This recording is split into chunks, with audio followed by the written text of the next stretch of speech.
Hey everyone, Stephanie here, and today I'm here to talk to you about taking action to reduce your stress, even when you're feeling really resistant and you don't want to take action.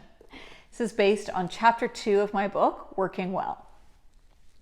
A lot of my clients come to me because they know what they need to do, but they just can't seem to get themselves to do it. Or they have an idea that they think they might need to do, but they cannot take action for whatever reason. And if this is like you, this is totally normal and natural. Because when we think about taking an action, our brains assess that action and they go into overdrive looking for possible threats, possible pain, possible risks, possible danger. That's what's kept us alive, right? Is our brain seeking that out and making that assessment every time we take an action. And guess what? Those things are really easy to find. You know, even if you're thinking about something as simple as, I want to start exercising again, or I want to start eating more healthy. Your brain can find lots of reasons why that is associated with pain and why that is a threat, right? It's like, that's going to be uncomfortable. We're going to be hungry. You might get injured if you exercise. You're not going to get to sleep as much. It's very, very easy for the brain to find possible danger, possible pain, possible threat. And because it's hardwired to look for it, it does that all the time. What your brain is not hardwired to do is seek pleasure. So what you want to do is retrain your brain to seek the possible rewards of taking action, the possible pleasure associated with it. So I'll give you an example. I had a client who came to me a while ago, and she knew that she needed to have a conversation with her manager. She had a really difficult manager. He was micromanaging her. He was hard to work for. She was super stressed out all day long. And she was terrified. She hated conflict. She was worried that if she had this conversation with her manager, she was going to get fired. So her brain found a lot of threat, a lot of danger, a lot of possible pain. And she was like, no, I'm not going to have that conversation. I don't want to do it. So I worked with her on reframing having that conversation because she knew she needed to do it. She was just feeling really resistant to doing it. And we talked about what the possible pleasures and the possible rewards of having that conversation were. And what it really came down to for her was she realized if she could go and have that conversation, she was going to be way more confident. She was going to feel better because she had stood up for herself and she'd looked out for herself.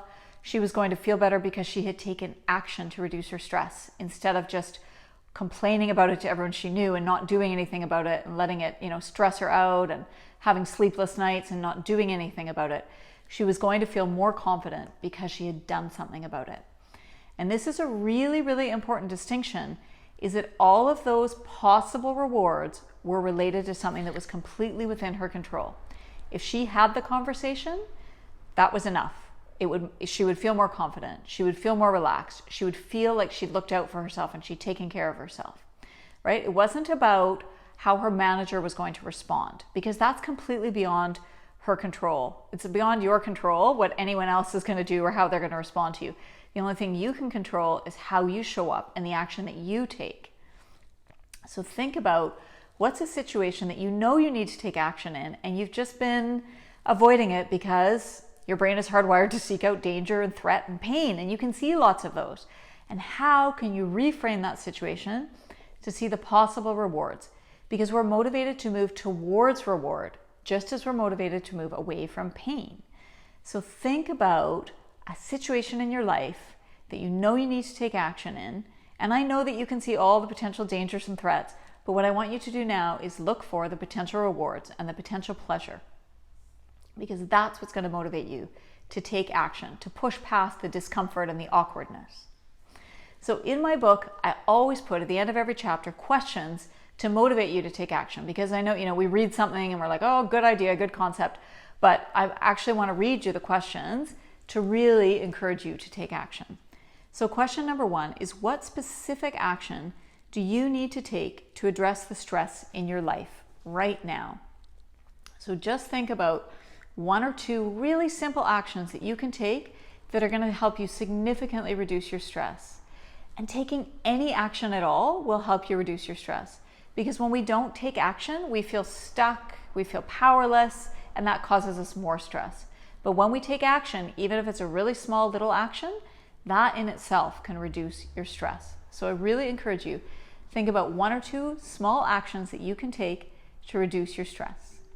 Question number 2, what impact will the action have on reducing your stress? Be very specific. Write down all the ways that your life would be better if you addressed and managed this stressor. So really think about, are you going to be more confident? Are you going to be happier? Are you going to be more relaxed? Are you going to be more at ease? Are you going to have more time?